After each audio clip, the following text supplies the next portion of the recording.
অবন্তিপুর গ্রামে বিদ্যুৎ এসেছে ঠিকই, কিন্তু এখানে রাতের বেলা যদি একবার বিদ্যুৎ চলে যায় আর ফিরে আসার নাম থাকে না। প্রচণ্ড গরমে গ্রামের লোক যেন অসহ্য হয়ে উঠেছে। এই গ্রামের একটি মাত্র বটগাছ মাথা উঁচু করে ঠায় দাঁড়িয়ে আছে, যেখানে ছেলে বুড়ো সবাই অবসরে আড্ডা জমায়। এই বটগাছটা বহু বছর ধরে অবন্তিপুরকে ছায়া দিয়ে আসছে। এমনই এক রাতে বটগাছের নিচে গুপেন, মহেশ, বিতান আর তিলক বসে গল্প করছে। তারা এ গায়েরই ছেলে, তাদের বয়স 20 থেকে 25 হবে। গায়ে বিদ্যুৎ এলো ঠিকই, কিন্তু সমস্যার সমাধানটা হলো না।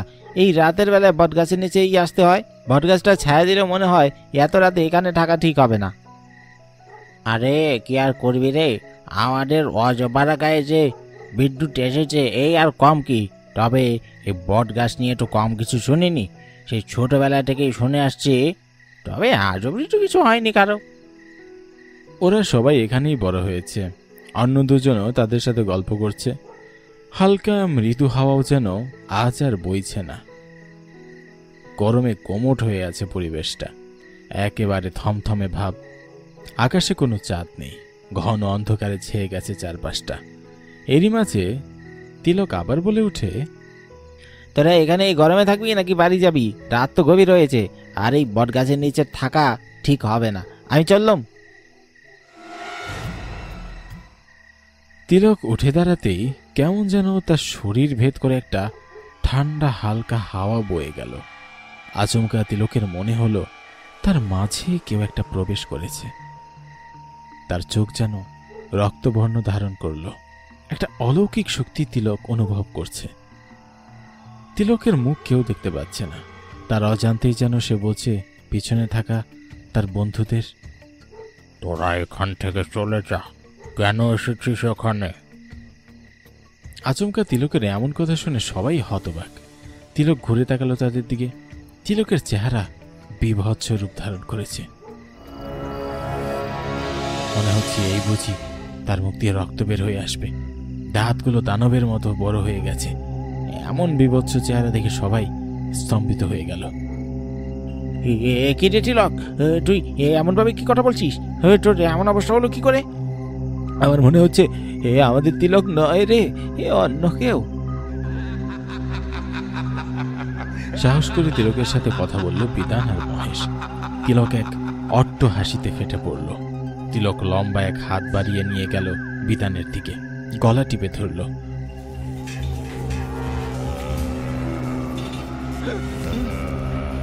অন্য দুজন ভয়ে নড়ছে না। তাদের চোখের সামনে বিতানকে গলা টিপে মেরেই ফেলল। এমন সময় তারা দৌড়ে পালানোর সময় তাদেরকেও তিলকের এই লম্বা ভয়ঙ্কর হাত দিয়ে ঘাড় চেপে ধরে তাদের মেরে ফেলল। অবন্তিপুরের হাট বেশ জমজমাট হয় প্রতি শনিবার।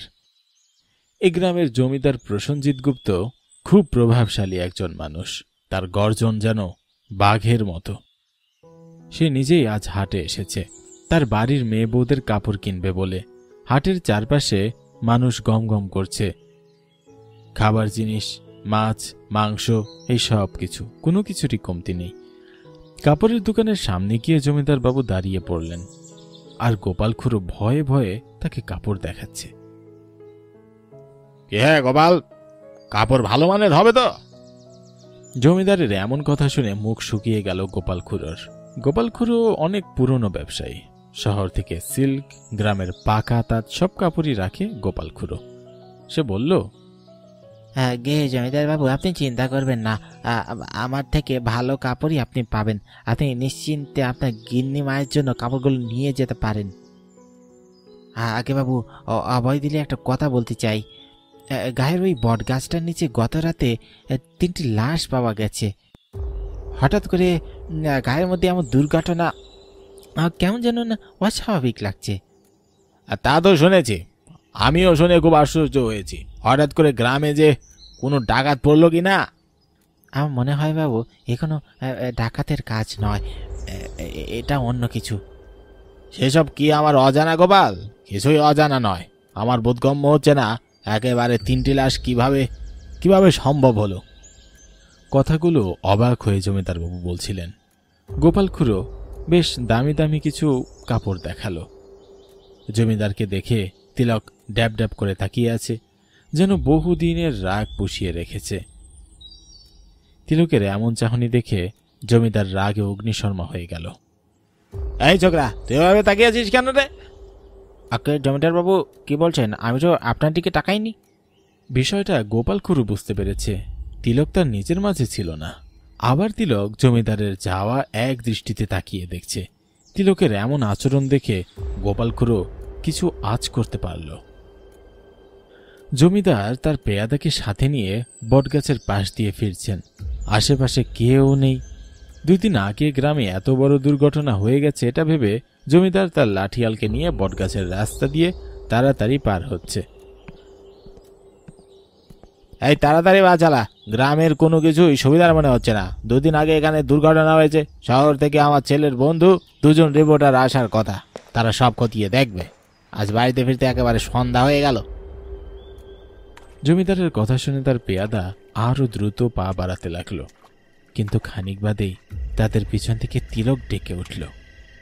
জমিদার বাবু দাঁড়ান, আমাকে একা ফেলে কোথায় যাচ্ছেন?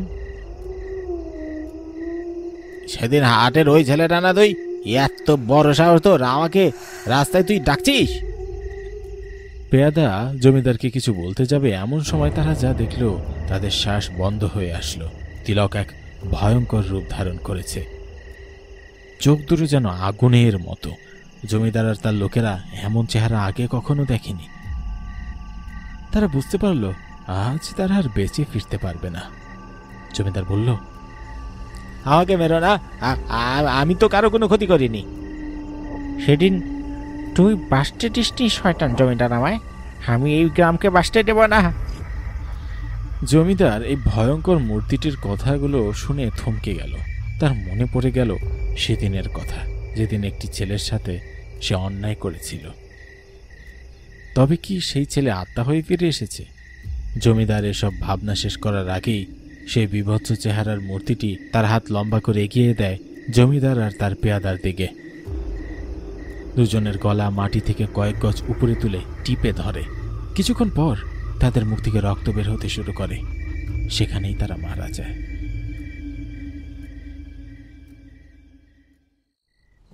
গাড়ির ছাদের উপর বৃষ্টি পড়ার চটচট শব্দ হয়েই চলেছে।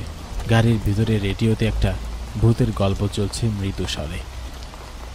সামনে ফাঁকা লম্বা হাইওয়ে। গাড়িটা এক মনে চালিয়ে যাচ্ছে সুভাষ। গাড়ির পিছনের সিটে তাদের প্রয়োজনীয় কিছু জিনিসপত্র রাখা আছে। আমরা যাব সেই গ্রামে। এভাবে রাত করে কি বেরোনো উচিত হলো? আরে কি করবি বল, অফিসের কাজটা তো করতে হবে নাকি? তাছাড়া উপেন্দ্র বলল আমাদের থাকার বন্দোবস্ত আছে। এজন্য আর দেরি না করে বেরিয়ে বললাম। রাতে রাস্তাও ফাঁকা থাকে, 2 দিন আগেই যাওয়া উচিত ছিল, কিন্তু আমি তো ছিলাম না, এজন্য যাওয়া হলো না। অফিসের চাপটাও তো কম নয় রে। এমনি এমনি তো আর ছুটি নিসনি, পায়ে চোট লাগিয়ে বসে আছিস, কি আর করার। তুই যে খুব ভালো গাড়ি চালাতে পারিস সেটাও কিন্তু আমার ভালোই জানা আছে। হ্যাঁ, সেই সুযোগটাই তো নিয়েছিস। সে আর বলতে। হাসতে হাসতে তারা এগোতে থাকে সামনের দিকে। কয়েকদিন টানা গরমের পর আজ সন্ধ্যা থেকে বৃষ্টি শুরু হয়েছে। সুভাষের একটানা গাড়ি চালানোর অভ্যাস নেই। নেহাত অভিকের পায়ে চোট লেগেছে, এজন্য তাকেই গাড়ি চালাতে হচ্ছে। তা তোর পায়ের এখন কি অবস্থা বল? সেদিনের পর থেকে তো আর কোনো খোঁজই নিতে পারলাম না। আজ কাজের জন্য একসাথে হচ্ছে বলে দুজনে দুদণ্ড কথা বলার সুযোগ পাচ্ছি। সুভাষের সাথে কথা বলতে বলতে অভিক তার পকেটে হাত বাড়াতে লাগলো। কিরে, কি হলো? অমন করে কি করছিস? আর বলিস না রে ভাই, অফিসের আই কার্ড ফেলে এসেছি, কাজের কথা বলতে মনে হলো। তো কি হয়েছে? আমার আই কার্ড তো আছে, এটা দিয়েই কাজ হয়ে যাবে। পুলিশের কথা আর কি বলা যায় রে, দেখছিস না যেখানে সেখানে দুর্ঘটনা হচ্ছে। আরে চিন্তা করিস না, কিচ্ছু হবে না। তারা কথা বলতে বলতে এগোতে থাকে। অনেকক্ষণ বৃষ্টির পর গরম ভাবটা আর নেই। গাড়ি চালাতে চালাতে সুভাষ এবার গাড়ি থামিয়ে দিল। কি রে, গাড়ি থামালি কেন? এই হাতটা একটু ধরেছি, একটু বাদে আবার রওনা দেব। আমিও গাড়ি চালাতে পারছি না, তুই একা চালাচ্ছিস, তোর কষ্ট হয়ে যাচ্ছে, আমি বুঝতে পারছি। আরে ঠিক আছে, সমস্যা নেই। সুভাষ আবার রওনা দিল। এবার তারা শহরের রাস্তা পেরিয়ে গ্রামের এলাকায় প্রবেশ করল। এদিকটায় রাস্তা ফাঁকা, দুধারে বিশাল বিশাল মাঠ, আর হঠাৎ একটা দুটো গাড়ি চোখে পড়ছে। হ্যাঁ রে, উপেন্দ্র বলল তাদের গ্রামে যে দুর্ঘটনা হয়েছে পুলিশও তার কোনো হদিস করতে পারেনি। এতগুলো খুন হলো কিন্তু কেউ কোনো কুলকিনারাই করতে পারলো না। আগে যাই, সেখানে পরে দেখা যাবে। ঠিক বলেছিস, চল। কথা বলতে বলতে তারা একেবারে গ্রামের ভেতরে প্রবেশ করেছে। অভিক গাড়ির সিটে চোখ বন্ধ করে ঘুমিয়ে আছে। সুভাষ একাই মুখ বন্ধ করে গাড়ি চালিয়ে যাচ্ছে, আর রেডিওতে ভূতের গল্প চলছে। এই রাত্রিবেলায় এমন নির্জন রাস্তা দিয়ে ভূতের গল্প বেশ ভালোই লাগছে সুভাষের। এমন সময় একটি চায়ের দোকান দেখে সুভাষ গাড়ি থামিয়ে দিল। তারা দুজনেই গাড়ি থেকে নেমে চায়ের দোকানের সামনে এগিয়ে গেল। খুড়ো, অবন্তিপুর এখান থেকে আর কত দূর? অবন্তিপুর এত রাতে কেন ওদিকে যাবেন? ওদিকে ভালো না জায়গাটা। ওই তিনজন মারা যাওয়ার পর অবন্তিপুরের জমিদার আর পিয়াদাও ওরাও মরেছে। তারা কিছুই বুঝতে পারল না। তারা সেখান থেকে যাবে এমন সময় অবন্তিপুরের জমিদার বাবু অনেকদিন আগে এক চেহারারি মাইরিয়া ভালোবাসার জন্য গ্রাম থেকে বাইর করে দিচ্ছিল। তারা এতদিন পর আত্মা হইয়া ফিরাইছে, জমিদার বাবুরেও মারছে। এই থামুন তো, আপনার এমন ভূতের গল্প শোনার টাইম নেই আমাদের। তারা কোনো কিছু বিশ্বাস করলো না। তারা কিছু না ভেবে দুজনে গাড়ির দিকে যেতে থাকে। এমন সময় এক ঝড়ো প্রবল হাওয়া বইতে শুরু করে। ঠিক সে সময় তিলক তাদের সামনে আসে। এমন সময় গোপাল খুড়ো সেখানে আসে, তার হাতে মন্ত্রপুত আর গঙ্গা জল। বাবারা, তোমরা এখান থেকে সরে যাও, এটা একটা প্রেত, তোমরা সামনে যেও না ওর। ততক্ষণে তিলক তার ভয়ঙ্কর রূপ ধারণ করে ফেলেছে। ভয়ঙ্কর মূর্তিটির সামনে গিয়ে খুড়ো গঙ্গা জল ছিটিয়ে দিতে লাগলো। মুহূর্তেই তার শরীরে আগুন জ্বলে উঠল। এদিকে তিলক অজ্ঞান হয়ে মাটিতে পড়ে রইল। এসব দৃশ্য দেখে অভিক আর সুভাষ কিছুতেই বিশ্বাস করতে পারছে না। তারা প্রথমবার এসব দেখছে। এই গ্রামের অভিশাপটা আজকে শেষ হইল। এই ছেলেরা শরীরে বর কইরা প্রতিশোধ নিছে ওই আত্মা। আমি সেদিন ওর মুখ দেখেই বুঝতে পারতাছিলাম, এজন্য আগে থেকে ব্যবস্থা নিয়ে রাখছি। আমি সঠিক সময় না বুঝালে তোমাদের বিপদ হইত। অবন্তিপুরের বটতলার এক ভয়ঙ্কর প্রেতের গল্প এভাবেই শেষ হলো।